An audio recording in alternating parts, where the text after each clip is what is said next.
Se eu fosse perguntar a você qual foi o avanço mais importante que a humanidade já teve, o que você diria? Muitos diriam o fogo. Nossa espécie estava em uma rota evolucionária aproveitando o seu poder. O fogo nos deu o calor para sobreviver a duros invernos, sua luz estendeu nosso dia, seu poder destrutivo nos deu uma arma contra predadores e permitiu cozinhar a nossa comida, o que contribuiu para que nossos cérebros crescessem. Nossa descoberta do fogo transformou não apenas nossas tecnologias, mas nossa cultura e modo de vida. Mas, eu diria que estamos vivendo atualmente em um momento de igual ou maior mudança. Estamos vivendo em uma época de crescimento incrível, que já começou a transformar a maneira como vivemos nossas vidas, a idade da informação. Com 40% da população mundial conectada à internet, a raça humana está mais interligada do que nunca.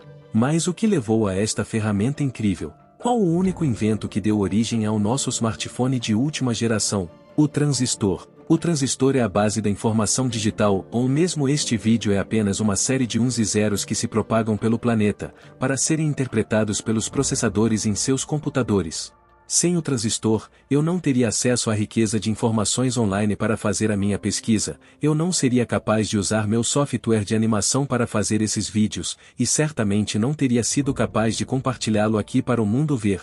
O transistor é tão simples, mas é o alicerce para todos os nossos computadores modernos. Para compreender seu impacto, precisamos entender a história e a ciência por trás dele. Antes de existir o transistor, usávamos tubos a vácuo. Estes eram bulbos de vidro volumosos evacuados. O tubo de vácuo tríodo consistia de 3 partes, o cátodo, a grade e o ânodo. A corrente passava pelo cátodo, aquecendo e causando a liberação de elétrons. Como os gases foram removidos do tubo, os elétrons tinham muito pouca resistência ao seu movimento e eram atraídos pelo ânodo carregado positivamente, completando o circuito e permitindo a corrente fluir.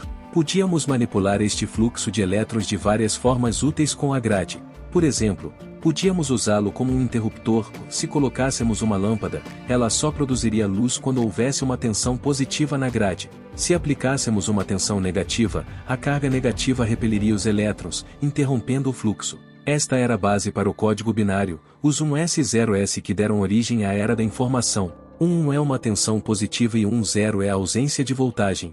O primeiro computador de propósito geral do mundo, o ENIAC, usava 18.000 tubos a vácuo para realizar cálculos. Projetado por John Mauchly J. Presperekert, foi concluído em 1945. Foi construído para calcular trajetórias de artilharia durante a Segunda Guerra Mundial. Um cálculo que levaria cerca de um dia para ser realizado por um ser humano levava apenas 30 minutos no ENIAC. Mas essa máquina pesava 30 toneladas e ocupava uma sala inteira. Os cátodos nos tubos de vácuo precisavam ser aquecidos para funcionar, o que também significava que os tubos queimavam regularmente e precisavam ser substituídos. Tudo isso para executar funções que seu telefone faz facilmente. Hoje, esse poder de computação pode ser contido em um chip de silício não maior que um grão de areia, graças ao transistor. Um telefone moderno tem cerca de 2 bilhões de transistores, que executam exatamente o mesmo trabalho dos tubos a vácuo, mas numa escala nanométrica. Vejamos como funciona. Muitos de vocês reconhecerão o transistor como um pequeno componente, mas este é um transistor de passagem, que você pode comprar em lojas de eletrônicos para seus projetos. Os transistores em sua CPU são microscópicos e são fabricados com precisão incrível em lâminas finas de cristal de silício, cortadas de lingotes de silício. O que torna o silício tão especial? O silício é um semicondutor, o que significa que suas propriedades condutoras podem ser ajustadas pela introdução de impurezas na estrutura cristalina.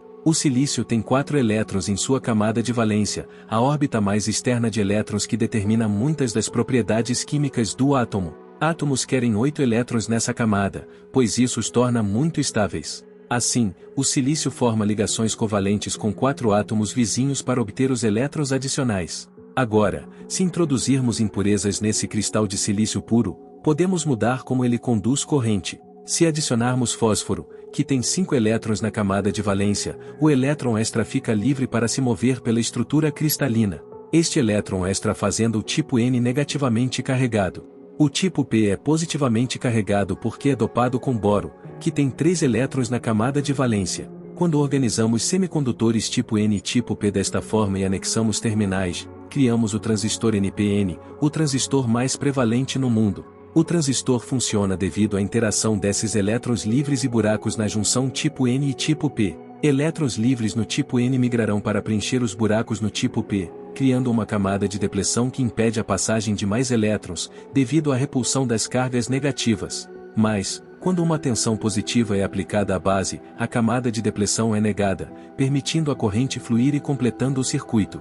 Isso é muito semelhante à função dos tubos a vácuo. Então, como isso permite que os computadores realizem todas essas funções complexas que vemos hoje? Vejamos um exemplo básico: adicionar dois números. Primeiro, precisamos entender como os números são representados em binário, que é a base da informação digital. Este é o número 15, que é o maior número que pode ser representado com 4 bits. O primeiro bit representa 1, o próximo representa 2, o terceiro 4 e o último 8. Somando isso, obtemos 15. Este padrão continua, com cada bit sucessivo representando o dobro do anterior. Agora, vamos adicionar 5 e 6. Para isso, precisamos de um circuito que produza 1 quando ambos os bits forem 1, com uma elevada ou de 1 quando ambos forem 1. O circuito mais simples que faz isso é uma meia-soma, que contém dois tipos de portas lógicas. A primeira é a porta XOR, que dá 1 apenas quando uma das entradas é 1. Se ambas forem 0 ou 1, dá 0. A segunda é a porta AND, que dá 1 apenas quando ambas as entradas são 1.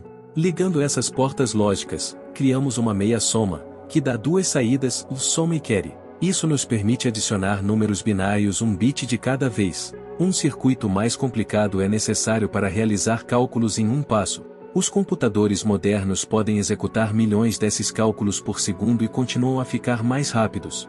O cofundador da Intel, Gordon E. Moore, notou uma tendência em 1965: a densidade de transistores em circuitos integrados dobra a cada 2 anos. Essa tendência, conhecida como a Lei de Moore, tem se mantido até recentemente, mas está começando a desacelerar. Uma razão para isso é a Lei de Moore, também conhecida como Lei de Rock, que afirma que o custo de fabricação desses dispositivos dobra a cada 4 anos. Em 2022, a Intel anunciou que a taxa de avanço estava desacelerando, pois está ficando mais difícil para os fabricantes de chips diminuir seus produtos e manter a lucratividade. Outro problema que os transistores enfrentam é o tunelamento quântico. À medida que esses transistores ficam menores, as barreiras entre suas seções se tornam tão finas que os elétrons podem passar por elas. Com nenhum sucessor definitivo ao transistor de silício à vista, o incrível período de crescimento dos últimos 50 anos pode atingir um platô no futuro próximo. Alguns querem aproveitar a mecânica quântica para realizar cálculos mais rápidos do que qualquer transistor jamais poderia,